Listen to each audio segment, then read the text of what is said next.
नमस्कार प्यारे बच्चों, मैं ऋषि द्विवेदी आपका स्वागत करता हूं उत्तर प्रदेश बोर्ड के सबसे बड़े platform UP board Hindi medium पर। हम लोग आज पढ़ने जा रहे हैं रस, छंद और अलंकार। एक ही बार में पूरा टॉपिक खत्म। क्लास 100% 6 में 6 नंबर आपको तुरंत एक ही क्लास में 10 मिनट के अंदर मिल जाएंगे। तो आप सबको क्या करना है, बस हमसे जुड़ जाना है, सेशन को शेयर कर देना है, नए हो तो चैनल को सब्सक्राइब कर देना है, क्योंकि परीक्षा का समय है और इस प्लेटफॉर्म पर आपको पता है क्वालिटी कंटेंट आपकी सफलता को सुनिश्चित करने के लिए आते रहते हैं। यूपी बोर्ड की सबसे बड़ी टीम आपकी शिक्षा में सफलता को सुनिश्चित करने हेतु प्रतिबद्ध है, लगी हुई है, पूरी तैयारी कर रही है। तो आइए इस क्लास को शुरू करते हैं। आप सब लोग सेशन को शेयर कर दीजिए, सब्सक्राइब कर दीजिए और मैं बता देता हूं कि पाठ्यक्रम में किस प्रकार से प्रश्न आएगा। तो बेटा, जो आपके पाठ्यक्रम का 12 नंबर टॉपिक है वो कहता है कि काव्य सौंदर्य के तत्व। अब वो काव्य सौंदर्य के तत्वों को 3 भागों में वर्गीकृत करता है। वे 3 भाग कौन कौन से हैं? वे 3 भाग हैं रस, छंद और अलंकार। यहां आप देख पा रहे होंगे कि रस है का, खा, छंद, ग, अलंकार। रस में आपको श्रृंगार, करुण, हास्य, वीर एवं शांत रस पढ़ना है। अलंकार में यमक, अनुप्रास, यमक, श्लेष, उपमा, रूपक, उत्प्रेक्षा, भ्रांतिमान और संदेह पढ़ना है। चौपाई, दोहा, सोरठा, कुंडलिया ये आपको पढ़ना है छंद में। प्रश्न कैसे आएंगे यह भी मैं यही बता देता हूं, क्योंकि जब दिमाग में क्लियरिटी रहेगी तो समझ पाओगे। ठीक है, तो सभी लोग ध्यान से समझो। वीर रस अथवा हास्य रस का अस्थाई भाव के साथ उदाहरण अथवा परिभाषा लिखिए। किसी एक रस की परिभाषा लिखनी है, 2 आएंगे। अथवा में किसी एक की लिखनी है उदाहरण के साथ। 1 नंबर परिभाषा, 1 नंबर उदाहरण, 2 नंबर। श्लेष तथा उत्प्रेक्षा, 1 नंबर परिभाषा, 1 नंबर उदाहरण फिर से। ठीक है, दोहा और सोरठा, 1 नंबर परिभाषा, 1 नंबर उदाहरण, मात्रा भी बतानी है। तो इस प्रकार आपके प्रश्न आएंगे। यह है आपका सिलेबस, यहां देख लीजिए। तो हम लोग पढ़ेंगे क्या? रस, छंद, अलंकार, सब कुछ 10 मिनट में आपके दिमाग में डाल दूंगा मैं, जो कभी नहीं भूलेगा। आपको सेशन को शेयर कर देना है सभी साथियों के साथ। यूपी बोर्ड से पढ़ने वाले हर बच्चे के घर के जितने भी मोबाइल हों वहां यही सेशन चलना चाहिए, क्योंकि सुनिश्चित करना है हमें 6 नंबर। ठीक, रस, छंद, अलंकार। रसों में मैंने आपको बताया श्रृंगार, करुण, हास्य, वीर, शांत। छंद में चौपाई, दोहा, सोरठा, कुंडलिया। अलंकार में अनुप्रास, यमक, श्लेष, उपमा, रूपक, उत्प्रेक्षा, भ्रांतिमान, संदेह। यह आपके सामने लिखा रखा है, चाहो तो इसका स्क्रीनशॉट ले लो, यही पूछा जाएगा, इससे बाहर से एक भी नहीं आएगा। सिलेबस का तो आपको पता ही होगा, इसको भी जान सकते हो। तो हम लोग सबसे पहले शुरू करेंगे बेटा रस से। बहुत तेजी से हम आपको बताएंगे रस की परिभाषा क्या है। रस की परिभाषा पूछी नहीं जाती, लेकिन परिचय आवश्यक है। रस का अर्थ आनंद होता है। किसी काव्य को पढ़ने, सुनने अथवा किसी अभिनय को देखने के दौरान पाठक, पढ़ने वाला, श्रोता, सुनने वाला, दर्शक, देखने वाले को जो आनंद प्राप्त होता है उसे रस कहते हैं। रस को काव्य की आत्मा भी कहा जाता है। यह प्रश्न कभी कभी पूछा जाता है बेटा कि काव्य की आत्मा किसे कहा जाता है, रस, छंद, अलंकार या फिर कुछ एक और दे देंगे इनमें से कोई नहीं। तो आपको रस टिक करना है। ये तो हो गई परिभाषा। हमारे पास रस कितने हैं? हमारे पास टोटल रस है बेटा 11, जिनमें से हम 9 कहते हैं काव्य रस को, और कुल हिंदी के रसों को 11 कहते हैं। आपको इनमें से 5 पढ़ना है। फिर भी मैं आपकी जानकारी के लिए बता दूंगा कि भरत मुनि ने नाट्य शास्त्र में 8 रसों का वर्णन किया है। श्रृंगार, हास्य, करुण, रौद्र, वीर, भयानक, बीभत्स, अद्भुत। और उसके बाद आचार्य मम्मट आए, उन्होंने 9 रसों का वर्णन किया। श्रृंगार, हास्य, करुण, रौद्र, वीर, भयानक, बीभत्स, अद्भुत और शांत। उन्होंने एक शांत रस बढ़ा दिया। और बाद में जब भगवान की भक्ति शुरू हुई, मां का बच्चे से प्रेम निरूपण करने के लिए रस की आवश्यकता पड़ी, तो भक्ति और वात्सल्य रस बनाया गया। आपको क्या करना है, केवल जानकारी के तौर पर इसे याद कर लेना है। ठीक है, आगे बढ़ते हैं। आपको मैं यहां बताऊंगा कि हर रस का एक स्थायी भाव होता है, जिसके आधार पर वह रस जागृत होता है। हमारे मन के अंदर स्थायी भाव हैं जो सुप्त अवस्था में हैं। जब हमें ऐसा अनुकूल माहौल मिलता है तो वह स्थायी भाव जागृत हो जाते हैं और वे रस की निष्पत्ति करते हैं। तो ये सारे रस हैं, ये उनके स्थायी भाव हैं। आप इनका भी स्क्रीनशॉट लेके रख लो। कभी आपसे कोई पूछे कि रस कितने होते हैं तो आप बता पाओगे। इसका भी स्क्रीनशॉट लेके रख लो। यहां पर आपको श्रृंगार का रति, हास्य का हास, करुण का शोक, वीर का उत्साह, रौद्र का क्रोध, भयानक का भय, विभत्स का जुगुप्सा, अद्भुत का विस्मय, शांत का निर्वेद, वात्सल्य का वत्सल, भक्ति का भक्ति, आपको मिलेगा। उसके बाद हम पहले रस पर पहुंच जाएंगे जो कि है श्रृंगार रस। मैं आपको एक ट्रिक बताता हूं, एक ट्रिक कि एक परिभाषा याद करके सारी परिभाषाएं खत्म। ध्यान से पढ़ो इसे। आपके परीक्षा में कितने रस पूछे जाने हैं मैंने आपको बताया है। कितने रस पूछे जाने हैं आपके परीक्षा में? पूछे जाने हैं श्रृंगार, करुण, हास्य, वीर और शांत। ध्यान रख लेना। अब श्रृंगार, करुण, हास्य, वीर, शांत का स्थायी भाव देख लो। श्रृंगार, करुण, हास्य, वीर और शांत, इनका स्थायी भाव देख लो। श्रृंगार का रति, हास्य का हास, करुण का शोक, वीर का उत्साह और शांत का निर्वेद। यही याद रखना है, बाकी मैं आपको बता दूंगा। अब देखो यहां मैंने क्या लिखा है, रति नामक स्थायी भाव। सभी लोग कमेंट करके बताओ रति किसका स्थायी भाव है, किस रस का स्थायी भाव है। सेशन को शेयर करो सभी लोग, चैनल को सब्सक्राइब करो तुरंत। तो रति नामक स्थायी भाव जब विभाव, अनुभाव और संचारी भाव से परिपूर्ण होता है तो किस रस की निष्पत्ति करेगा? श्रृंगार रस की। श्रृंगार रस को रसों का राजा कहा जाता है। अब आ जाइए, मैं आपको ट्रिक बताता हूं। क्या है ट्रिक? ट्रिक यह है बेटा कि मैं यहां से श्रृंगार रस हटा देता हूं और यहां से रति हटा देता हूं। परिभाषा में आपने केवल क्या किया है? दो शब्दों को बदल दिया है। अब एक चीज मैं आपको बता देता हूं, क्या है? यहां पर लिख दो हास और यहां पर लिख दो हास्य, ठीक है, हास्य रस। ठीक, यहां पर लिख दो शोक और यहां पर लिख दो करुण रस। ठीक, यहां पर लिख दो निर्वेद, यहां पर लिख दो शांत रस। इससे अच्छी ट्रिक क्या होगी कि आपने एक ही बार में ऐसा तरीका खोज लिया कि आपके सारे रसों की परिभाषा एक ही रस से बन गई। बस आपको क्या करना है? आपको याद रखना है क्या? परिभाषा और साथ में एक उदाहरण। चलो सभी लोग इसका स्क्रीनशॉट ले लें, जल्दी से अगले पेज पर आते हैं। उदाहरण संयोग श्रृंगार है। श्रृंगार कितने प्रकार के? दो प्रकार के, संयोग और वियोग। संयोग श्रृंगार, बतरस लालच लाल की मुरली धरी लुकाए, सौह करें भवानी हंसे दैन कहे नट जाए। कृष्ण से बात करने की इच्छा में राधा जी ने या गोपियों ने उनकी बंसी को छुपा दिया। अब जब कृष्ण जी कह रहे हैं कि दे दो मुझे मेरी बंसी को, तो वे लोग कसम खा रही हैं और भौहों से हंस रही हैं और देने कहने पर नट जाए, मना कर दे रही हैं। वियोग श्रृंगार, निस दिन बरसत नयन हमारे, सदा राहत पावस ऋतु हम पे, जब से श्याम सिधारे। कोई अलग हो जाए, प्रेम कर रहा हो, अलग हो जाए, तो वहां पर वियोग होता है। तो श्रृंगार रस की परिभाषा क्या है? रत्नामक स्थायी भाव, विभावन भाव और संचारी भाव से परिपूर्ण होकर श्रृंगार रस की निष्पत्ति करता है।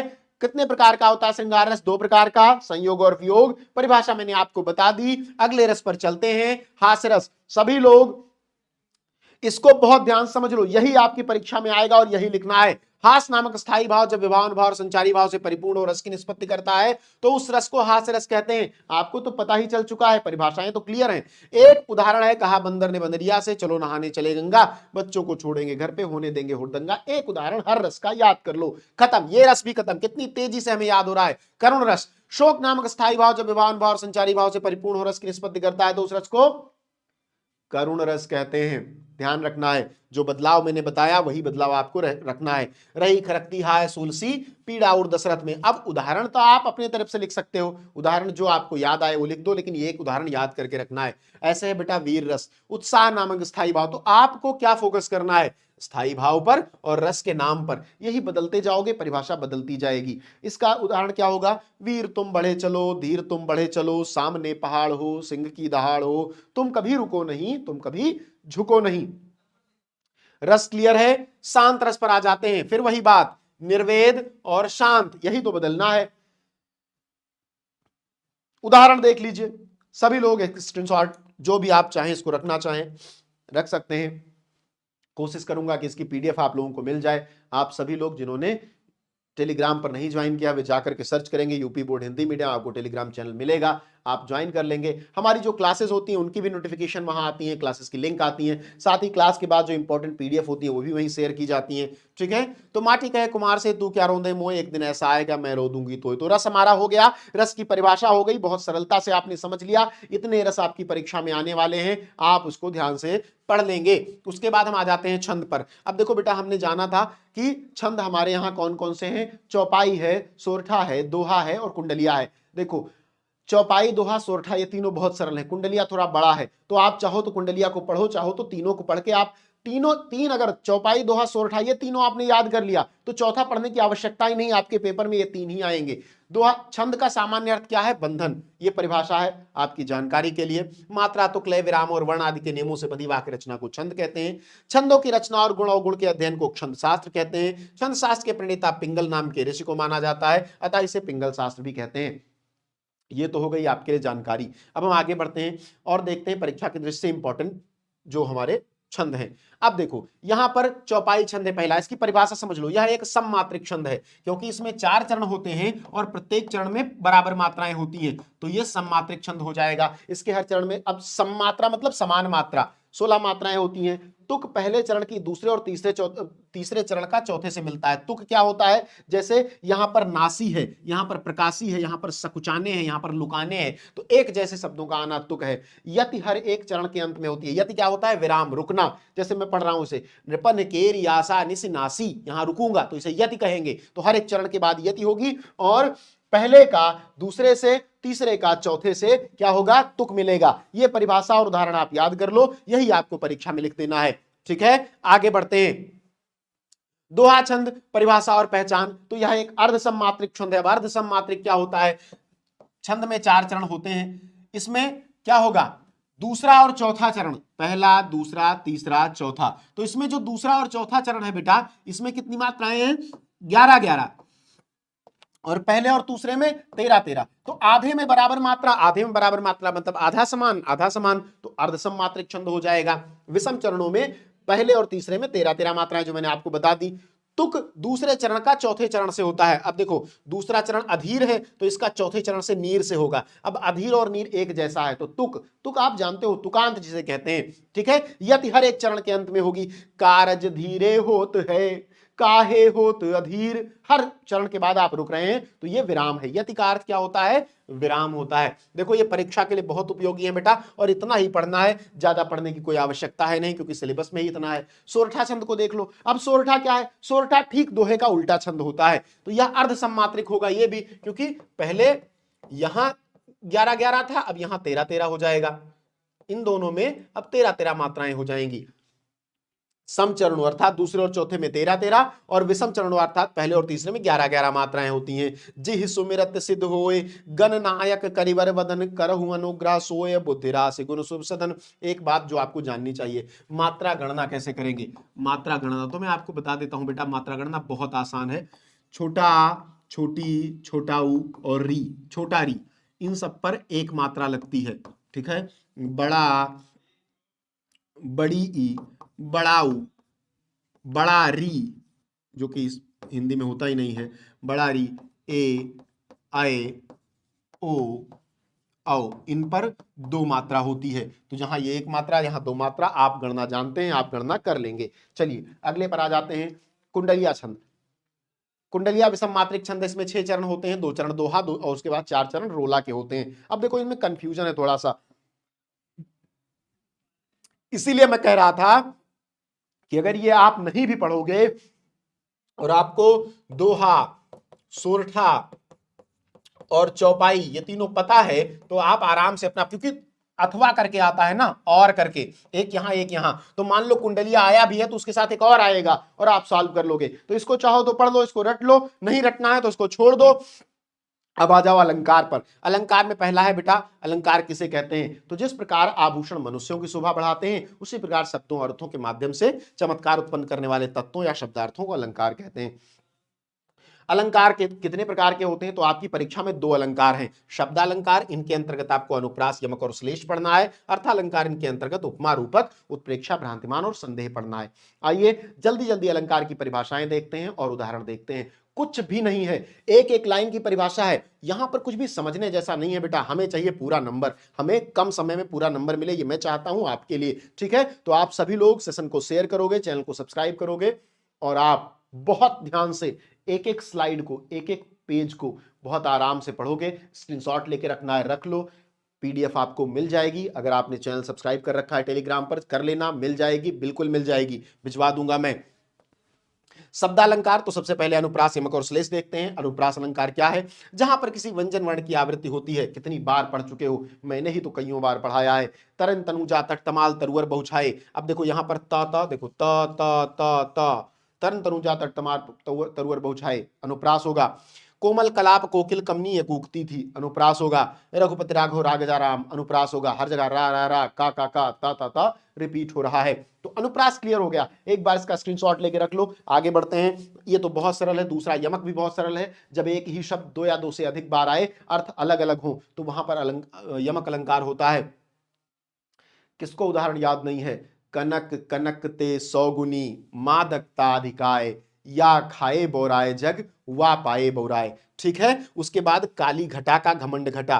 काली घटा छाई हुई थी, काले बादल थे, उसका घमंड घट गया। तो काली घटा मतलब काले बादल, घमंड घटना मतलब नीचे आ जाना। तो यहां पर भी घटा घटा शब्द एक जैसा है, अर्थ अलग अलग है। कनक माने धतूरा, कनक माने सोना। कनक धतूरा खा लेने से बौरा जाते हैं लोग, और सोना पा जाने से बौरा जाते हैं। तो ये यमक अलंकार, ये भी आपको पता होगा, मुझे पता है।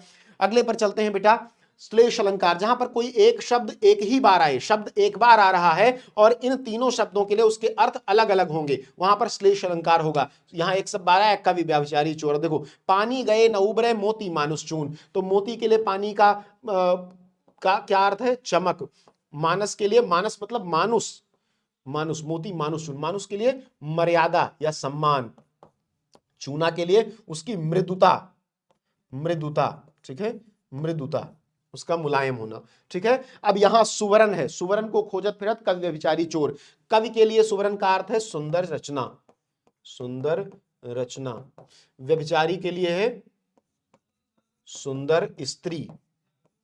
ठीक है। और चोर के लिए क्या है? स्वर्ण, स्वर्ण सोना जो होता है, सोने के आभूषण, सोना। तो ये हो गया आपका श्लेष अलंकार। कुछ नहीं है इसमें, आप एक बार इसका स्क्रीनशॉट ले लो। यही, इन्हीं दो परिभाषाओं में से कोई एक याद कर लेना। एक्स्ट्रा कुछ नहीं करना है, जितना बता रहा हूं उतना ही पढ़ना है, अलग दिमाग मत लगाना। रस छंद अलंकार एक 15-20 मिनट में आपके क्लियर हो जाएंगे, 10 मिनट में क्लियर हो जाएंगे, जो आपने साल भर में नहीं क्लियर किया होगा। तो फिर क्यों चिंता करना, क्यों अलग दिमाग लगाना। अगले पर आ जाते हैं अर्थालंकार। अर्थालंकार में पहला उपमा है बेटा। उपमा शब्द का अर्थ है तुलना। जब किन्हीं दो वस्तुओं के गुण, आकृति, स्वभाव आदि में समानता दिखाई दे, तो विभिन्न वस्तु और उनकी तुलना की जाए, तो वहां उपमा अलंकार होता है। जैसे हरिपद कोमल कमल से। कमल से कोमल क्या है? हरि के पद, भगवान के पैर किससे कोमल हैं? कमल से। तो कमल से तुलना हो रही, तुलना। पीपर पात सरिस मनडोला, पीपल के पत्ते जैसा मंडोला। यहां पर से वाचक शब्द है, यहां पर सरिस वाचक शब्द है, यह बता रहा है कि तुलना हो रही है। तो यह क्लियर हो गया उपमा अलंकार। एक बार आप स्क्रीनशॉट ले लो, सेशन को सब्सक्राइब कर लो, चैनल को सब्सक्राइब कर लो, सेशन को शेयर कर दो सब जगह जहां भी हो सके, क्योंकि इससे ज्यादा सरलता से और इससे ज्यादा कम समय में आपको इतने सारे नंबर नहीं मिलने वाले। ठीक है, एग्जाम सर पर हैं, तो अब खोजना नहीं है, बस पढ़ लेना है। ये आपके लिए मैंने लिख दिया है। उपमेय क्या है, उपमान क्या है, वाचक शब्द क्या है, साधारण धर्म क्या है, एक बार इसे पढ़ लीजिएगा। ये केवल डेटा है। उपमेय क्या होता है? जिस वस्तु की समानता किसी दूसरी वस्तु से की जाए। उपमान क्या है? उपमेय की जिसके साथ समानता की जाए। जैसे मेरी तुलना इस पेन से की जाए तो मैं उपमेय हुआ, ये उपमान हुई। ठीक है। अब इन दोनों में जो तुलना है उसे बताने के लिए जो शब्द प्रयोग होगा उसे वाचक शब्द कहेंगे। ठीक है, आगे बढ़ते हैं। रूपक अलंकार, जब गुण की अत्यंत समानता के कारण उपमेय का उपमान बता दिया जाए, अर्थात जब गुण हमारे और पेन के इतने समान हो जाएं कि पेन कहा जाए तो ऋषि समझा जाए और ऋषि कहा जाए तो पेन समझा जाए, तो वहां पर रूपक अलंकार होगा। जैसे चरण कमल बंदो हरिराई, भगवान के चरण कमल जैसे हो गए। कमल कहा जाए तो चरण, चरण कहा जाए तो कमल। उदित उदयगिरि मंच पर रघुबर बाल पतंग, भगवान छोटे सूर्य के समान हो गए, अंतर ही नहीं रहा दोनों में। तो इसको आप ध्यान से रखेंगे, दोनों उदाहरणों में से कोई एक याद कर लेंगे, परिभाषा याद कर लेंगे सभी लोग, इसको सेव कर लें। आगे बढ़ता हूं, उत्प्रेक्षा अलंकार, जहां अब यहां पर कुछ नहीं करना है। उत्प्रेक्षा में परिभाषा आपके सामने लिखी है, पढ़ लीजिएगा। मैं आपको जो बताना चाहता हूं, इस अलंकार में मनु जनु जनहु जानो मनहु मानो निश्चय इव ज्यों, ये शब्द आएंगे। तो जहां भी ये शब्द आपको मिले पकड़ लो तुरंत और पटक दो उसको उठा के कि तुम उत्प्रेक्षा हो। सोहत ओढ़े पीठ पर श्याम सलोने गात, मनहु नील मणि शैल पर, मनो मिल गया, बस ये उत्प्रेक्षा हो गया। जहां उपमेय के न होने पर उपमान को ही उपमेय को ही उपमान मान लिया जाए। तुलना करने का संयोग ही नहीं है। ठीक है, तो परिभाषा आप याद कर लेना, मनो जनो मानो जानो याद रखना, आपको बिल्कुल 100% क्लियरिटी के साथ ये अलंकार समझ में आ जाएगा। अगला क्या है बेटा? अगला है भ्रांतिमान। जब उपमेय में उपमान के होने का भ्रम हो जाए, जब मेरे और पेन में एक दूसरे के होने का भ्रम हो जाए, अर्थात जहां एक वस्तु को देखने पर दूसरी वस्तु का भ्रम हो जाता है, तो वहां पर भ्रांतिमान अलंकार होता है। क्या होता है? भ्रांतिमान अलंकार होता है। जैसे ओस बिंदु चुग रही हंसनी मोती उसको जान, एक लाइन का बेटा ये है, इसी को याद कर लेना। ओस बिंदु चुग रही हंसनी मोती उसको जान। हंसनी सुबह सुबह बाहर निकली तो ओस की बूंदें इतनी फैली हुई थी कि उसे लगा सब मोती बिखरे हुए हैं, तो मोती समझकर वो ओस की बूंदों को खा रही है। उसे क्या लगा? वो ओस की बूंदों को मोती समझ रही है, मतलब उपमान को कुछ और समझ ले रही है। ठीक है, अब ये संदेह अलंकार, जब उपमेय और उपमान में समानता देखकर यह निश्चय नहीं हो पाता कि उपमान वास्तव में उपमेय है या नहीं, अर्थात जहां पर किसी व्यक्ति या वस्तु को देखकर संशय बना रहे, वहां संदेह अलंकार होता है। इसका सबसे प्रसिद्ध उदाहरण आप में सबको याद होगा, सारी बीच नारी है कि नारी बीच सारी है कि सारी ही की नारी है कि नारी ही की सारी है। यही एक उदाहरण याद कर लो, आपकी परीक्षा में आपको पूरे अंक मिलेंगे। तो मैंने आपसे कहा था कि 10-15 मिनट में आपका ये 6 नंबर पूरा हो जाएगा। एक एक चीज आप समझ जाओगे, कुछ भी एक्स्ट्रा नहीं पढ़ना है, आप बहुत अच्छे से समझ गए हो, कुछ भी नहीं बचा है बेटा। बहुत आराम से आपको ये पढ़ना है, यूपी बोर्ड के हर एक बच्चे के पास इसे पहुंचाना है। यूपी बोर्ड की सबसे बड़ी team UP board Hindi medium के चैनल पर आपकी परीक्षा के लिए बेहतरीन कंटेंट लेकर के आ रही है, आपकी परीक्षा में सफलता सुनिश्चित कर रही है। आपको चैनल को सब्सक्राइब करना है, सबके साथ शेयर करना है और मिलते रहना है यूपी बोर्ड हिंदी मीडियम पर हर दिन अपने परीक्षा को और धार देने के लिए। मिलते हैं नेक्स्ट क्लास में। बहुत बहुत धन्यवाद।